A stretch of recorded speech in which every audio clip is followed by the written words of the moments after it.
Okay, so first thing you want to notice is the melody on top starts here. It doesn't start here. And that's going to be important later. Okay, and then it ends with the triad. Boom, boom, boom.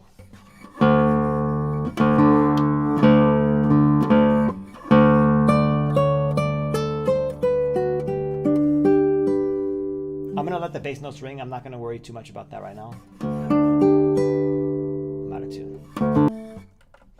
All right, let's try this again. So you'll notice it starts, this is really important, it starts here, and then it ends with a triad. So here's the first. Chord.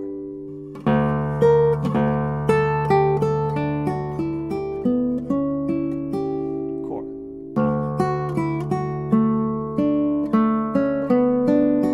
Okay, all right, so what I'm trying to point out is these triads pop up all the time.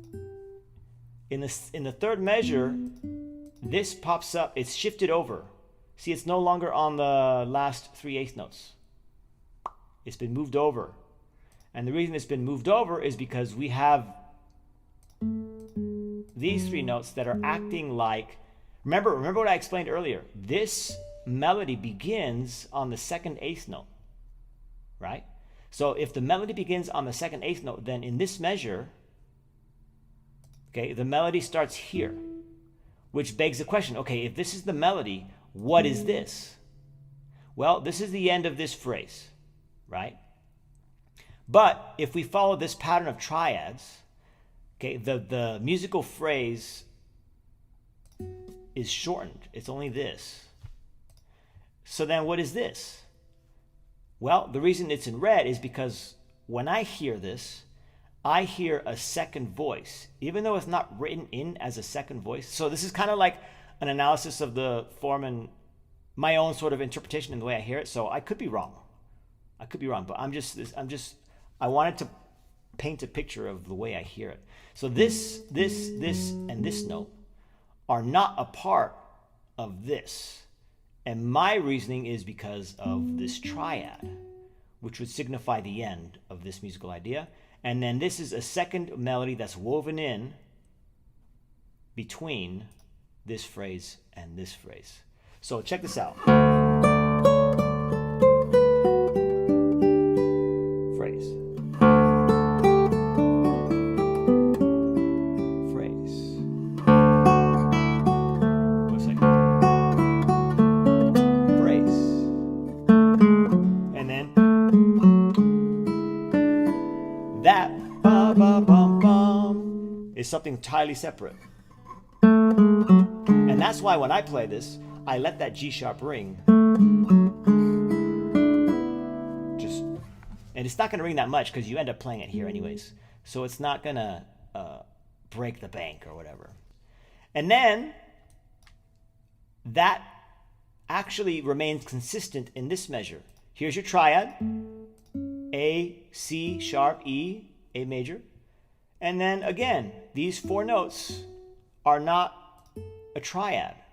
We have E, F, and A. That's not a triad, right? So I hear these 3 notes plus this one as that same voice that was here. And then the melody begins remaining consistent on the 2nd eighth note. So this is the phrase. I don't remember why this is purple. Oh, okay. This is purple because this is the reason why I use colors, because it really helps. I could hear this both as 2 separate lines, these being the triads, and then this being the interwoven melody. But I can also hear this as being, I can also hear all of this as being the phrase. And that's why it's in purple, because purple is a mixture of blue and red.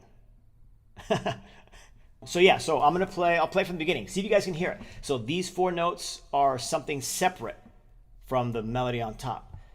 Just like these 4 notes are something separate from the melody that's actually not on top. It's on the, And then this is, I don't know, depending on how you play it, you could hear it both ways. I wish I could. Ignore me. Those. Okay. All right. So here we go. It's been a while since I played this, but I think I can pull it out. Pull it off.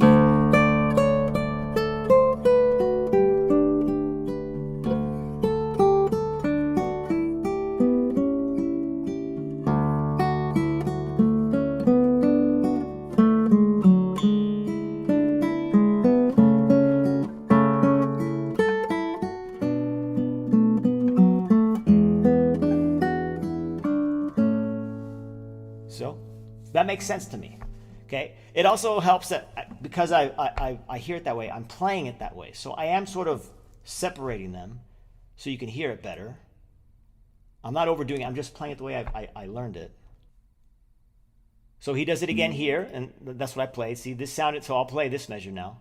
And then these last 4 notes in red, the way I play it, I separate it. So.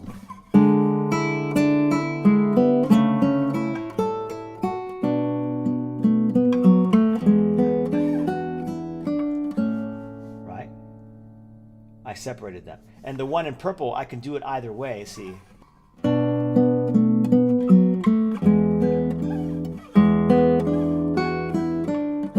Okay, or connect them.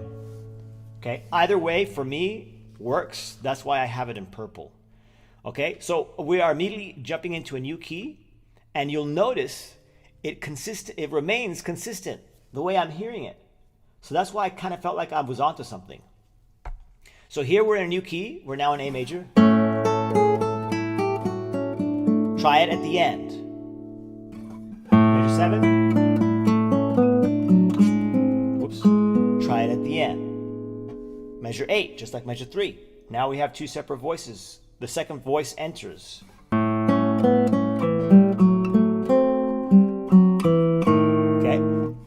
Those sound separate, and that's why I hold this C. I let it ring. So in my music, I believe I just drew like a little tie into nothing to indicate. Just let it ring, so that because if you let this ring, that'll separate these notes, this entire phrase, all of these notes, this phrase, from these notes. Right? See, here it is again. Oh, sorry. I'm really butchering it, but.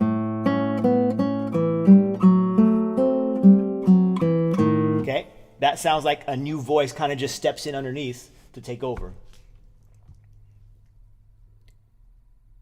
I totally hear that now. Good. So it's not just me. Now here, look, I did some painstakingly detailed stuff here. Notice it's red, and then it turns darker and darker and darker to black because I couldn't hear what happens in this spot. Because if it were to remain consistent, this note would be the end, and this note would be the beginning of the next phrase. But every time I hear this, every time I play it, this sounded like a continuation of these 3 notes. And then it sounded like it just blends into the next phrase. So I decided to just make each darker to indicate that. So it's almost as if the second voice becomes the first voice.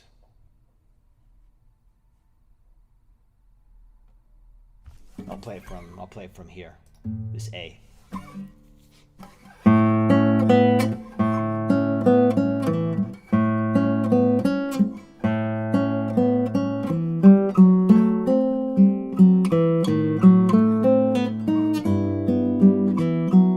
It just kind of melds together. I don't know. I can try to separate it, but it won't work. Listen.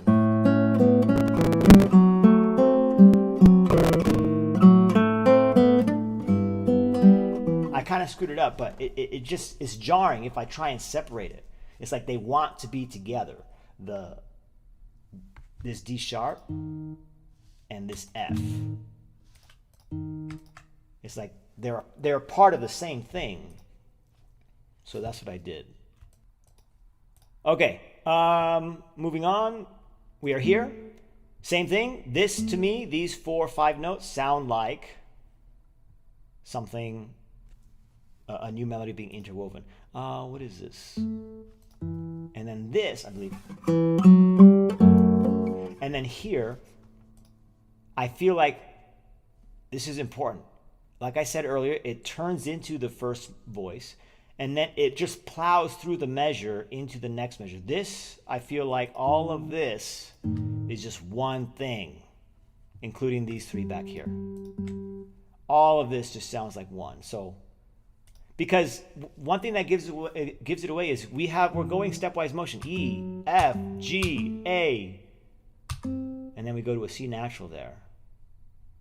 Well, actually, I take that back. A, C. Well, here's a triad. A, C, E. We have F in the bass, or sorry, F sharp in the bass. Wait. Oh, that's not an A minor triad then. Diminished, augmented, something, I don't know. I have to think about it more than most people, sorry. And then here,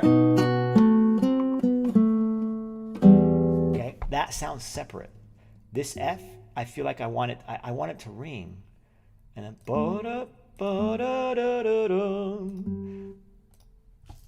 it makes sense. It's just an extension. We have one extra, it's like a pickup to the second voice. Like here, bum bum bum bum, bum bum bum bum, bum bum bum bum, and then it melds. But then this one, bum bum bum bum bum. It's like developing that small little 3 and 4 note phrase by adding a 5th note at the beginning. He seems to be doing a scale run instead of a triad. Yeah, you're talking about this.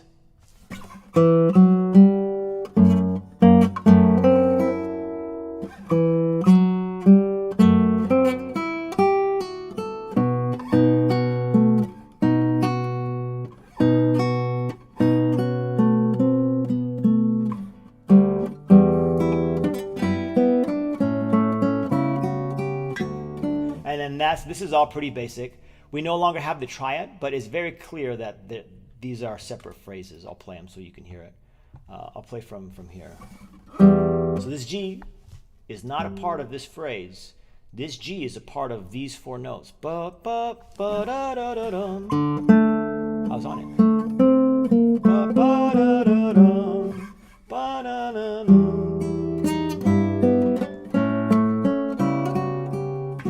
And then next phrase.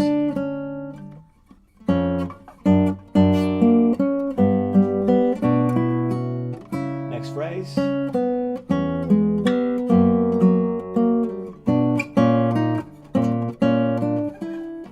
That's the end. The beginning of this measure is the end. Next part starts here. It doesn't start here. It starts here because it's been consistent from the beginning. Okay, we're starting on the 2nd 8th note. So this, once we get here, this is now the new beginning right here.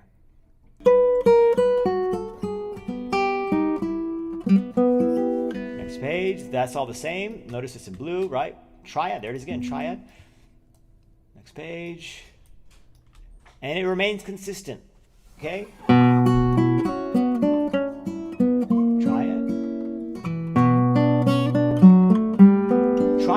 Triad comes in early on the 3rd measure, just like the previous 2 instances. So I hold D. It's been a while.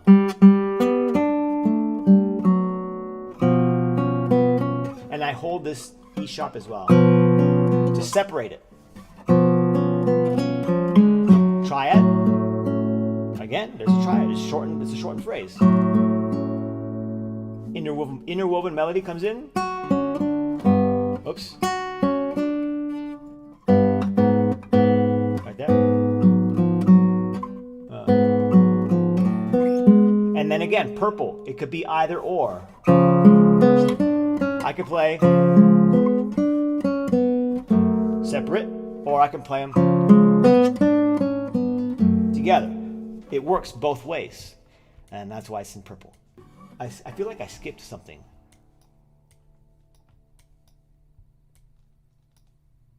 Oh, yes. Yes, check this out. All right, all right. See if I remember where to see. This will blow your mind. Well, it may not, but it blew my mind. Okay, so right here.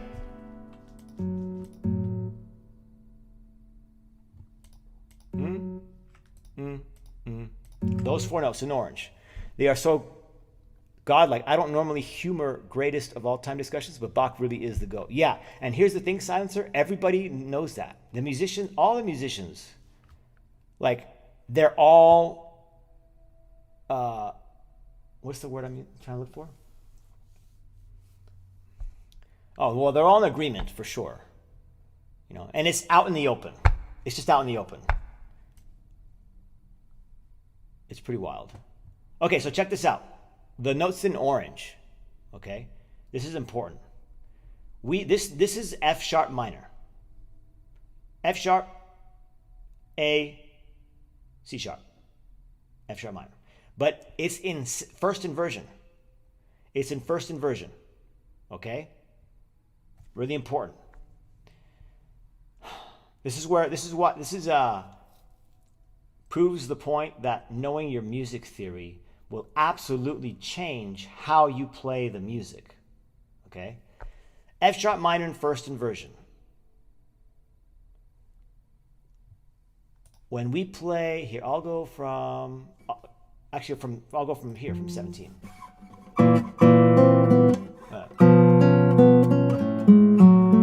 Okay, so there's a tension. It's in passing, no big deal.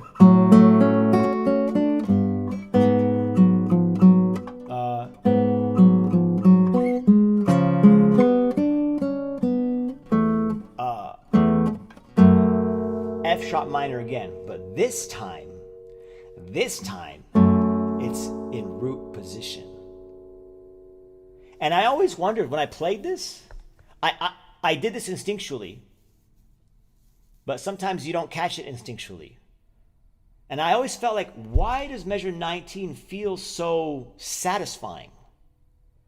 It feels so heavy, like boom, like, oh man, that feels so good. And then when I was doing this, I realized, oh my goodness, he set us up. We already hear the F sharp minor here in first inversion, but we hear it. It's hidden, but it's there. And then he just to get the point across, he hammers you over the head with, hey, stupid, listen, check this out. Tension right here, whatever this is, some sort of 5 or 7 or 2 or whatever, that leads to an F sharp minor in root position. And I've always made sure to add a little bit more rubato on this measure, without understanding the reason. But now that I understand the reason, okay, I see it now. Hey, what's up, Jason? Definitely the GOAT. Yeah, we were definitely just discussing that. So that just blew my mind. Foreshadowing, yeah. It was just insane. Okay, so from 15.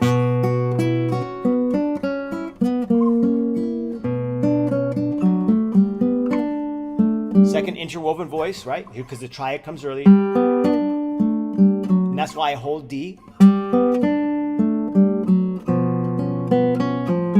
F sharp minor, there it is. Second voice. Oops.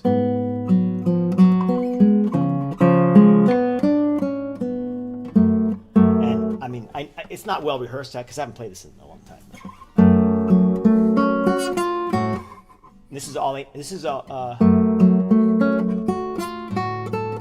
All of that is F sharp minor. All of that. So just boom, landed on F sharp minor and just relished in it. It's just there. And that's why it felt so heavy. I could hear it. But it wasn't until I realized that, we actually play F sharp minor here, that I was like, okay, that's why I hear what I'm hearing. And I just blew my mind. All right, so let's see.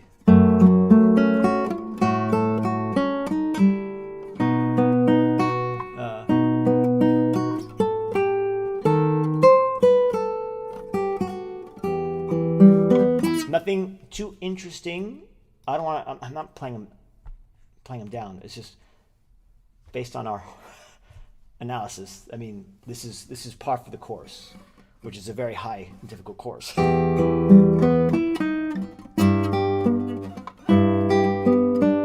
You could say, you know what? This to me sounds like these 4 notes might need to be read.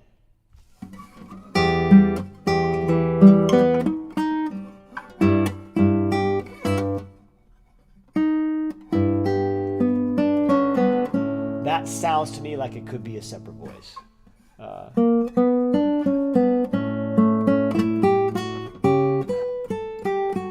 And that could probably be, all of these could probably be purple. Because you could play those either way. Actually, that would probably... No, that wouldn't be purple. That would definitely be this. Those are definitely connected. And then again, as I said earlier, the phrase begins here. This is the end of the previous. So a little bit of a break there will be really, really good.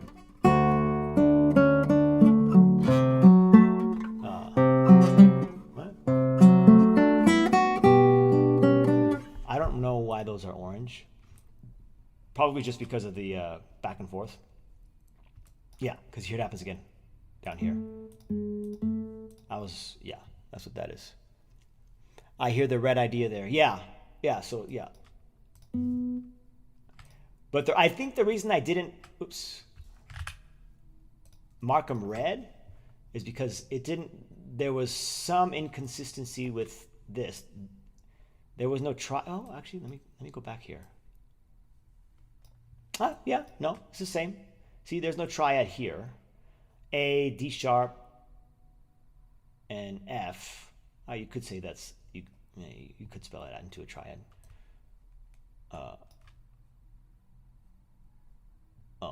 Okay. Yeah, so I'm going to go ahead and make these red for future reference. What? Where's the, here. Here. There we go. All right, I think that's most of it. I don't think I finished it. Okay, yeah, see, this is all black. I never really finished. But yeah,